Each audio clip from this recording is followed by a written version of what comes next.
Apple iPad Air 2. You know, they really can make a thin device. Apple really know what they're doing here in terms of engineering. You know, somehow with the iPad Air we thought it was impossibly thin, and yet they managed to literally double the performance, increase the GPU performance by about 40%, and still make it slimmer. I really don't know how they do it, but it's a feat of engineering. Now in the next iPhone, I don't want to see a higher resolution display. I don't want to see, lots of gimmicky new features. I don't want to see enhanced fingerprint sensor control and that kind of thing. The things I really want to see here are, number one, waterproofing. I think that's something that, a lot of the iPhone family is missing, and they really do, you feel it when you switch from an Android to an iOS device, because it's a really good feature.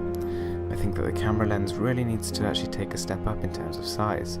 There's only so far that many megapixels can go before they start to become limited by the size and quality of the sensor. On top of that, I think Apple should really actually up their speaker quality.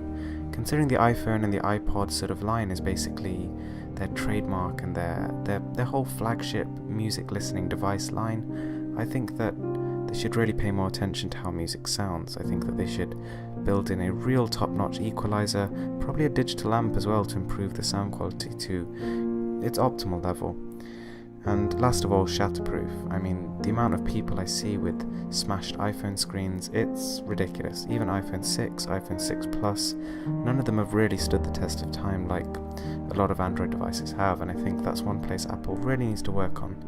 The device does not need to be impossibly thin or so light that you can barely feel it in your hands. It needs to be strong enough to stand the sort of 2 years or so that a person's going to use it. Anyway guys, thanks for watching. I hope you're looking forward to this phone as much as I am, and don't forget to